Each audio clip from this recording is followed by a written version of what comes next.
Oh, Glenn, that was a close one. It was really close. Oh, man, Santa was just killing everybody left and right. It's a murder on the Orient Express. I thought, I thought it was going to be like the Coca-Cola Santa, but it was so much worse. Well, it's a good thing you and I got away to this beach here, and we're just chilling in the water, eating our rum ham, and just without a care in the world. We've needed this vacation. We've needed it. Do you hear something? Yeah, what is that? Sounds like the Jaws theme, but Christmassy? What the hell? Oh no! The following podcast contains spoilers for Santa Jaws. Glenn's gone. You have been warned. No, I want an official red undercover knife and 200 gentlemen by rifle. You'll shoot your eye out, kid. Merry Christmas. Ho, ho, ho.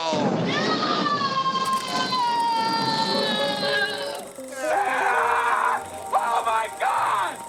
Santa here? I know him. Oh, these cookies! I gotta get the recipe from Les.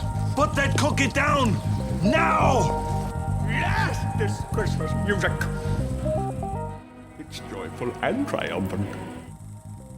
What's up, everybody? Welcome back to another episode of KFR News Radio. This is your host, Benjamin Button, along with your host, Miguel Magusto. That's me. You didn't curse this time. I'm so proud of you. I didn't fucking do it. Yeah, you didn't. You didn't do it. Feels good. Yes, it does. Yeah. Oh my gosh, my cat. We've had quite a doozy of a week. We did. We spent more time together this week than we have Ever. in a while. In a while, probably since we shot The Plea, at least, if not more. I think so. Yeah, but I know most of the movies you watched, but tell me a little bit about the other movies you watched. I'm pretty sure that's all I watched. It was pretty much all the movies we watched together, actually. Well, there you go. Bada bing. So we started out this little week with Violent Night, which is up on the YouTubes. And then, of course, we may or may not have watched Santa Jaws, which is the movie we will be talking about very, very shortly. And then, we were this weekend. We were in New Jersey, and of course, there's not terribly too much to do in New Jersey. So we were like, hey, we're just going to go watch a movie? And I was like, yeah, let's do that. And sadly, all the movies you had pretty much watched, and we didn't have enough time to go. Yeah, we didn't have enough time to go to an independent theater, go see that movie, and then go do what we needed to do. So we watched Bones and All, which out of 3 movies was the one I guess, they were all kind of even, but it was the most looking forward to, I guess. Yeah. And then besides that, we had seen a bunch of the short films that we were up against in categories. Yeah. Yeah, that was really all I watched, friend. You've got a little bit more of a satisfying mouthful. I do, yes. So the first one I watched 10 in total. First was for the 1001 Movies You Must See Before You Die. Watched a Ukrainian movie from 1965 called Shadows of Forgotten Ancestors. It's kind of like a Romeo and Juliet story, but very artistically done, and it's Ukrainian, of course, and it's not quite the same story where it's not like just they both killed themselves at the end, but it's like a forbidden love thing and goes from there. Has a lot of Ukrainian culture in it, like old Ukrainian culture in it, and it's really cool to see. Wasn't completely my cup of tea, but I still appreciate it for what it is. You can hear my full thoughts in the February episode of Cinema Bucket List. Then I rewatched, because I've been meaning to rewatch it since I watched it the first time. I rewatched the German adaptation, All Quiet on the Western Front, which came out this year in October. Probably going to be nominated for Best Independent or Best International Film for the Oscars. Will definitely be nominated for things in the Stonies. So I'm told. And then I'm hoping also that it does well enough where it could be nominated Best Picture for the Oscars as well, but I'm not holding my breath. That would be pretty dope. Yeah, I really like it. I think more people should check it out. After rewatching it, I decided I wanted to read the book, so I bought the book.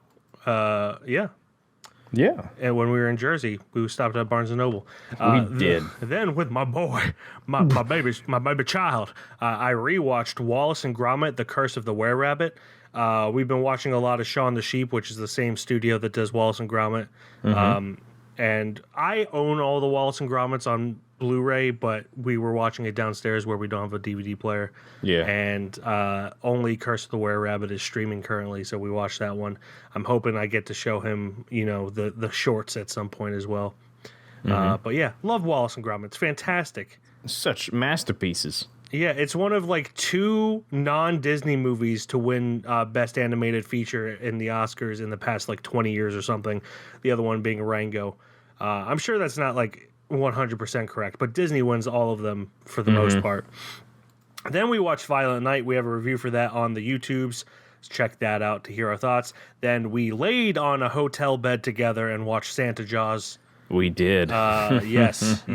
So we're going to talk about that in a minute. Then at the film festival, we went to Kevin Smith's Smodcastle Film Festival in New Jersey, where my film Eugene vs. Humanity, our film, we all helped make it. Eugene vs. Humanity played there and was nominated for Best Actor for Colin James O'Gorman, our friend. He didn't win, but Kevin James. Jesus Christ, I did it again. Kevin again. Kevin Smith. It's because Colin's middle name is James. That's the main reason I keep saying. Kevin He's Smith. at least said it like 10 times At this least 10 weekend. It was funny. Kevin Smith said Colin's name, which was cool. So there's that. But so we watched Eugene vs. Humanity, and then we also watched a short called Discounted Pickles, which was about a zombie rabbit. Then we watched a movie called WDED, Dead in the Morning, which was a comedy horror film. I think it was about feature length. Yeah, that was made roughly in Tampa, Florida. It's an independent film, so I don't want to talk about my qualms with it. But for the most part, it was enjoyable. It was. So I don't want to get too much into it, though. But yeah, so if you get a chance to see WDED, Dead in the Morning, take a gander. It's your and Discounted Pickles as well. Or Discounted Pickles, yes. Yeah, watch support independent film. Really, support me. Give me money. Everybody, please. Give everybody my money. No, I mean I would like it, but you don't have to give me money. Then we watched Bones and All. Rewatch for me. I'm glad that it was a rewatch for me because I could go to the bathroom and get snacks that I pleased and didn't worry about missing anything. So there's that. Then today, me and my boy, my son, my baby child, he watched for the first time, and I rewatched Wes Anderson's Fantastic Mr. Fox, stop motion animation, of course, with George Clooney, Meryl Streep, Jason Schwartzman, all those people playing animals, and it was great. I like it. I love it. It's one of my favorite animated movies of the past 20 years. It's one I still have to watch. You do still have to watch it, but that's all I watched. Oh yes. So without any further ado, ho ho, ho ho. Let's get into Santa Jaws. Ho ho ho ho ho ho ho ho ho ho ho ho ho ho.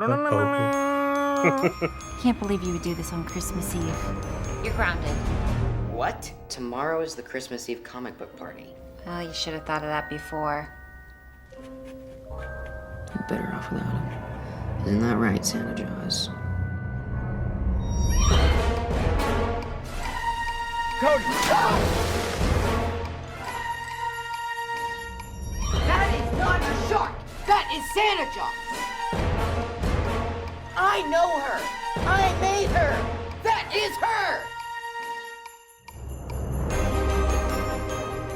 Santa Jaws. Trying to survive his family Christmas, Cody makes a wish to be alone, which ends up backfiring when a shark manifests and kills his entire family. Directed by Misty Talley, written by Jake Kiernan, stars Reed Miller, Courtney Lauren Cummings, Jim Clock, Carrie Lazar, Arthur Morquin, Miles Dalik, and Haviland? Haviland Stillwell. This was a movie that I was scrolling through a little list of Christmas movies that aren't really like the Christmas movies we watch every fucking year. And I was like, what's something that's going to strike my eye? What's something that's really going to draw me in? And I saw Santa, and I'm like, and then I saw Jaws, and then I said, oh. It lured me in. and the plot in the first 2 minutes, I knew this was something we had to keep our eyes on. And dear God, did we cuddle up on a bed on an iPad and deeply think about this film. Yes, in we the did. hour and a half runtime of it. Which is funny because I was supposed to bring my Fire Stick because we were going to Jersey this weekend, but I forgot the fucking remote to maneuver around the menu system. So I brought my iPad, so we had to watch it on the iPad up close and personal on Mike's little hotel bed. Dear God, it probably made it for a better experience, to be honest. Yeah, it did. It was a fun one for sure. This is a movie that could potentially be so bad that it's good. Yeah. But it also is one of those that like goes into it knowing that it's going to be bad, so it doesn't try to be good. Where, in my opinion, the best so bad it's good movies are the ones where they're legitimately trying to make a good movie, and then it just fails due to incompetence or what have you. And this was not one of those. Yeah. It was a made to be bad thing, but even with all the eye rolling and the horrible writing and the horrible acting and all that, it was still goofy and fun. I don't want to say that it was an enjoyable experience, but there were moments where I was like, this is kind of fun. But there's a moment in the movie where you're sitting there and you're like, wow, this is an experiment. Yes, it was an experiment, but also an experience. Yes. Whether or not it was good or not, it was beyond itself. It was a movie. Yes. Obviously with the synopsis, it says the shark manifests and kills his entire family. And with that there alone, you would think there'd be some grieving along the way. A single tear. A single tear. Even if it was fake. A single, like, why? Anything. This kid is ruthless and kind of psychotic because he does not grieve over any member of his family that dies in the slightest, especially the one character that was probably the best part of the movie, who kind of gets knocked off right from the get-go. And you're like, damn, I kind of wish out of all characters that one doesn't go. And boom, crap, gone instantly. Him and his eggnog. And you're like, this kid's like, it got grandpa, family. And they're all like, you're a liar, go to bed. I specifically said, probably about 2 minutes before Papa Joe got eaten, I specifically said, I want everyone but Papa Joe to die in this movie. Yep. And then he was the first one gone. And R.I.P. Papa Joe. Or maybe not.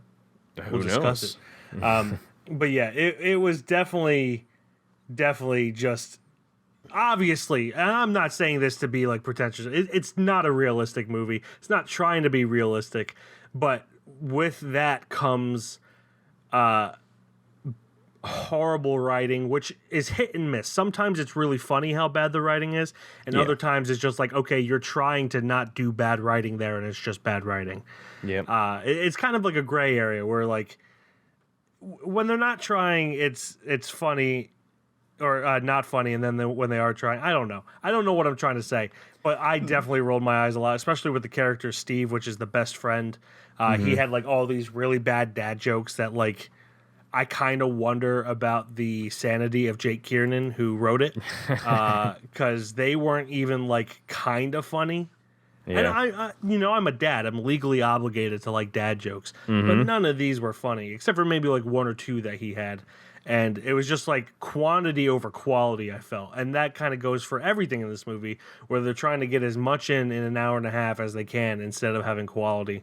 Because as we all seen with like Sharknado, which is a movie that was trying to be a so bad it's good movie, that one's still pretty fun and yeah, it's a goofy ass time. It's goofy, and like you don't really like roll your eyes throughout, whereas this one is just like, okay, you're trying a little too hard here. Yeah.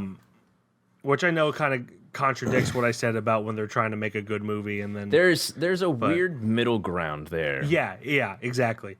And if for a movie like this, you kind of have to nail that middle ground.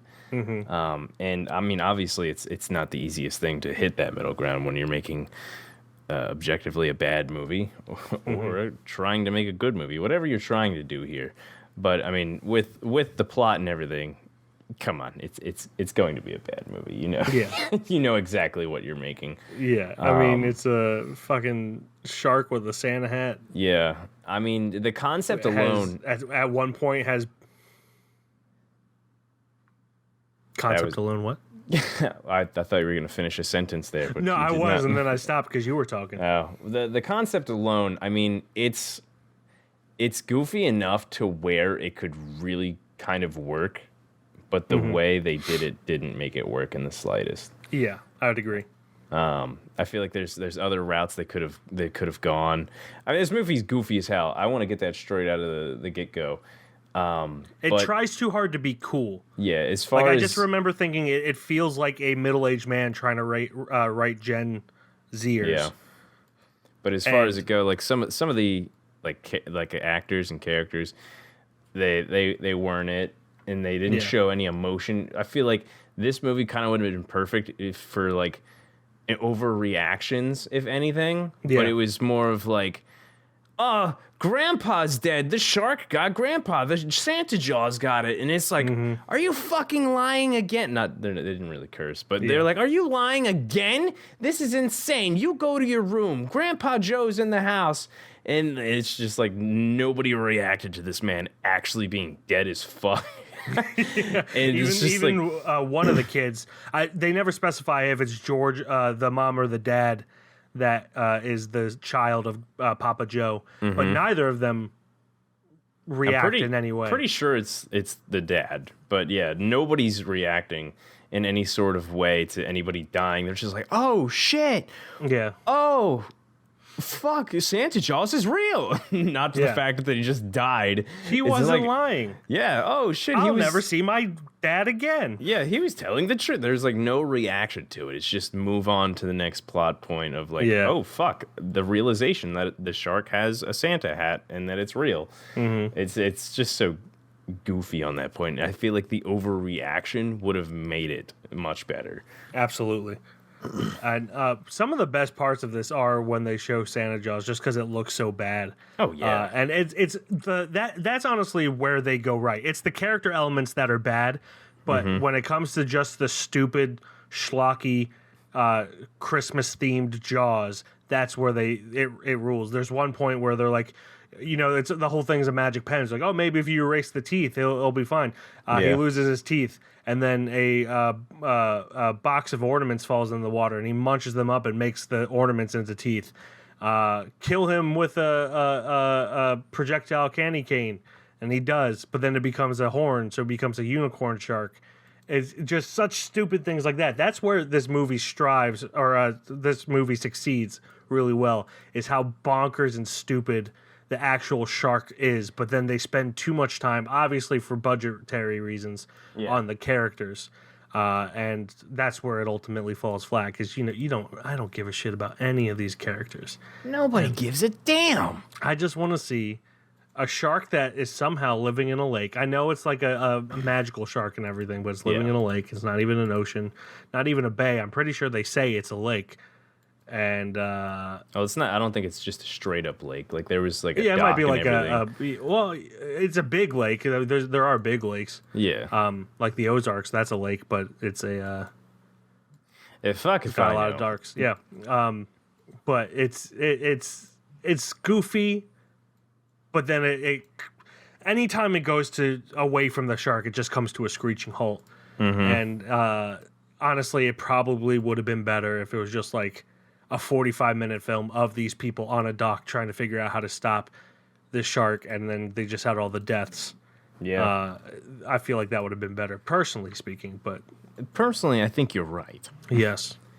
But yeah, I think too much on characters and just not being great, and the shark was interesting, for sure, and just the way it was kind of building itself up.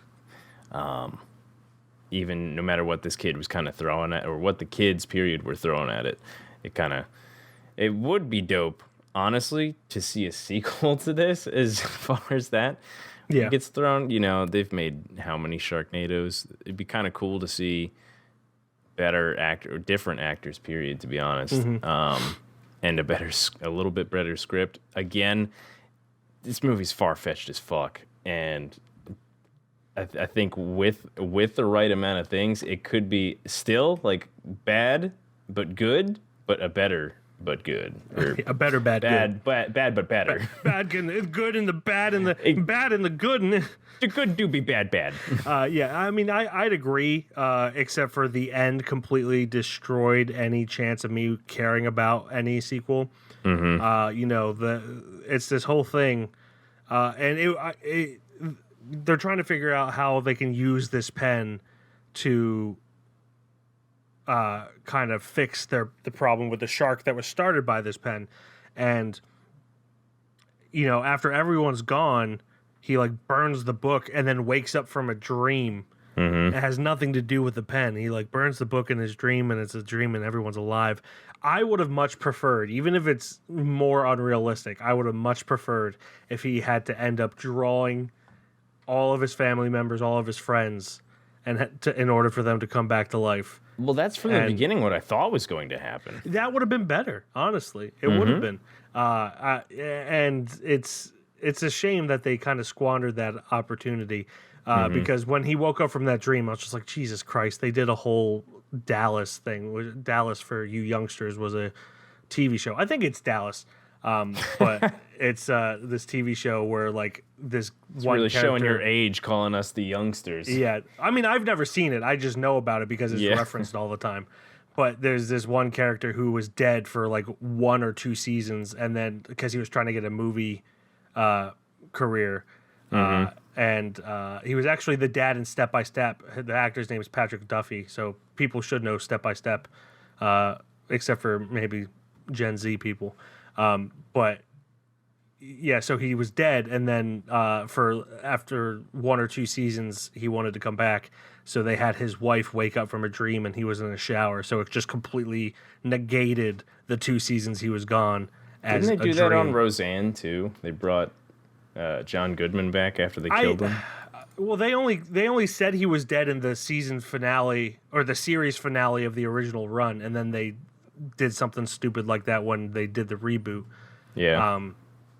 But that was just a cash grab, whereas like this was just this guy was trying to get away from the show, couldn't, so then he came back to the show. Yeah. So it's just, you know, it's cheap, lazy writing in my opinion. It was cheap and lazy back then in the 80s when it happened, and it's definitely cheap and lazy now. So, yeah. I can't believe I just used a Dallas reference. You did. You're showing your age in there, reference not to youngster. Santa. I've never seen it. Granted, I have seen The Monkees, which came out in like the 60s or 70s. Yeah. So, I don't know. I watched Nick at Night a lot when I was a kid because my parents never gave me a bedtime, so I watched like I Love Lucy and all that shit. You lucky ducky. So, yeah. So, yeah, I don't really have too much to say. It could have been it would still have been a bad movie, but it could have been more enjoyable. Yeah. But it still has its moments of greatness. They're just few and far between, in my opinion. Very, very much so. Yes. So that does it for the review for Santa Jaws. That brings us to our judgment. As always, it needs to be a unanimous decision whether or not it goes to the KFR shelf for the likes of Apostle and Handmaiden. Glenn, you picked this movie, if we could call it that. I think we might be able to. So you get to go first. Does Santa Jaws make it on the KFR shelf? I'm going to go ahead and say this. I'm going to be blunt. No. I do, however, think it should go on a so bad it's good list, though. For Christmas, I guess. I don't know. I think it does deserve to kind of be on one of those. Yeah. Because we were laughing the whole time, and then we were rolling our eyes, and then we were sighing, and then we were laughing. Yeah. At least we were laughing, though. That's the major key. So I feel like it does go on a shitty list, but I don't think it goes on a shelf period at all. Yeah, gotcha. I 100% agree. No shelf, but I think, you know, it will come up in discussions of so bad it's good. I still don't think it's a good movie, even if so bad it's good, but it is one that I feel... So bad it's enjoyable enough. Yes. I do think more people would, it's just another film to throw in into that conversation. So I think for sure. One thing at the bottom of the IMDb page for Santa Jaws I see is there's more movies like this. One is called Llamageddon. And I want to watch that. I kind of want to watch that now too. Yeah, maybe we'll watch that next year. Who knows? We'll find out. Llamageddon. So yes, Santa Jaws does not make it on the KFR shelf. That brings us to the final assignment for next week for 2022, our final movie for 2022 before we take a couple weeks off for the holiday season. This is Streaming Roulette. We're still in the holiday extravaganza, so it's going to be a holiday movie, but we're going to spin a very real wheel that is the size of Warwick, Rhode Island. And we're going to spin it 3 times and pick the movie that piques our interest the most out of those 3. So without any further ado, here comes the first spin. The Christmas Chronicles Part 2. We have watched the Christmas Chronicles Part 1 before on this podcast. So Part 2, of course. That's going to be on Netflix. I don't even need to look that up. Yep. It's directed by Chris Columbus. Of course, he did the first 2 Harry Potters, Rent for some reason, Home Alone. He's done a bunch of stuff. So directed by Chris Columbus, written by Chris Columbus, and based on the characters by Matt Lieberman and David Guggenheim, starring Kurt Russell, Goldie Hawn, Darby Camp, and Julian Dennison. Hey, Julian Dennison yes, from sir. Deadpool 2 and Hunt for the Wilder People. I can't believe I almost forgot that one. How dare you? That's going to be on Netflix, of course. Katie Pierce, now a cynical teen, is unexpectedly reunited with Santa Claus when a mysterious troublemaker threatens to cancel Christmas forever. I'm guessing that Julian Dennison is that mysterious troublemaker. You would be right, actually. He's pretty good at playing a troublemaker. I just want to check one thing before we move on. Can't believe you didn't say Sonny Soljic was in there, too. I don't know who that is. Oh, my God, he's awesome. So this one, I mean, I haven't seen this, obviously, but like it's directed by Chris Columbus, so it has potential. I wasn't as much of a fan as the first one as you are. Oh, Tyrese Gibson's in this? Yeah. I watched a little bit of this with my family back in 2022, but I didn't watch the whole thing. Sonny Solchick, from what I know him, mid-90s in The Killing of the Sacred Deer. You probably know him from God of War. But I also do know him from those other things, too. Yeah. So that is our first choice, The Christmas Chronicles Part 2. Here comes spin number 2. Holiday in the Wild, 2019. Boop. Rob Lowe. Yes. Kristen Davis. This specific holiday roulette does not have a year filter, so we got to make sure it is good 2019. Yeah. Directed by Ernie Barbaresh, written by Neil H. Dabrowski and Tippy Dabrowski. Ooh, a little family writing team there. Directed by Rob Lowe, Kristen Davis, Felice Mipala, John Owen Lowe. Is he related to Rob Lowe? They spelled the same? Yes, they do. Maybe. You look that up while I'm reading these. Colin Moss and Keno Lee Hector. Jilted by her husband on the eve of embarking on an African safari, a woman travels to the continent alone where she meets an elephant conservationist. That is also going to be on Netflix. 6.1. I'm just reading things until he comes up with the answer. It is his son, by the way. Well, there you go. Yep. Little nepotism going on there. Not, when the people have talent, I have no problem with nepotism, especially when it's not a power thing like in politics. Nepotism in politics is a much bigger problem than nepotism in the entertainment industry. So let's give these nepo babies a little bit of a break here. He definitely looks like his mom. Yeah, I'm going to take your word for it. Got his dad's hair, and definitely his mom's face. Yeah. So, Holiday in the Wild, that is spin number 2. Here comes spin number 3. Jingle Jangle, A Christmas Journey. Did we do that last year? I don't know. It is a 2020 film. Yeah. It's a musical. I feel like we didn't do any musicals. I've seen it. I've definitely seen it, but have you? I don't think I've seen it. Okay, then I might have just watched it on my own. That is also going to be Netflix. This must have been like specifically Netflix. It is written and directed by David E. Talbert, starring Forrest Whitaker, Keegan-Michael Key, Hugh Bonneville, Anika Noni Rose, Madeline Mills, Felicia Rashad, Ricky Martin, Justin Cornwell, Sharon Rose, Lisa Davina Phillip. A bunch of people. An imaginary world comes to life in a holiday tale of an eccentric toy maker, his adventurous granddaughter, and a magical invention that has the power to change their lives forever.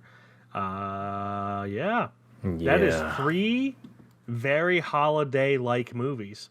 Yeah. Glenn, which one are you leaning towards?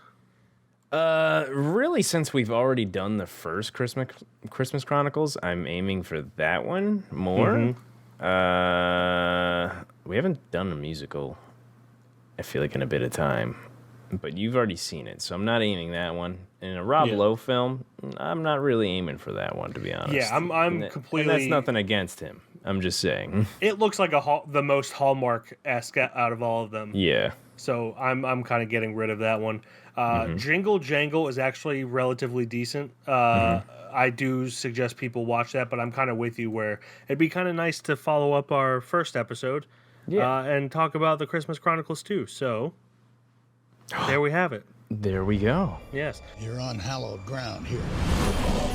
You're about to witness something that no one else on Earth has ever seen before. Let's see if they can handle this! Guess this is your lucky day, you cat. Welcome to the North Pole. Santa! Kate Pierce. How did you get here? You and Jack are supposed to be on vacation with your family. Our shuttle fell into this wormhole. Have a nice trip. Are you Mrs. Claus? Uh-huh. What is that thing? Use an F. You're in Santa's village, the real one. Wow. So, The Christmas Chronicles 2, which is available on Netflix, that is our movie for next week. Thank you, everyone, for listening. As always, you can check out our website at www.keystonefilmreview.com. On Instagram, we're Keystone_film_review. Facebook, TikTok, YouTube, Keystone Film Review. And on Letterboxd, I am Mike, KFR. And I'm Glenn KFR. And that will do it until next week when we watch real-life married couple Kurt Russell and Goldie Hawn play Santa and Mrs. Claus. Goldie Hawn was barely in the first one, if I remember correctly. She was in a little bit of it, yeah. Yeah, I feel like she's probably going to be in this one more. So, there's that. There is that. I kind of wish that this was just like Snake Plissken playing Santa Claus. Playing Santa. Yeah. But anyway, goodbye, everybody. Bye-bye.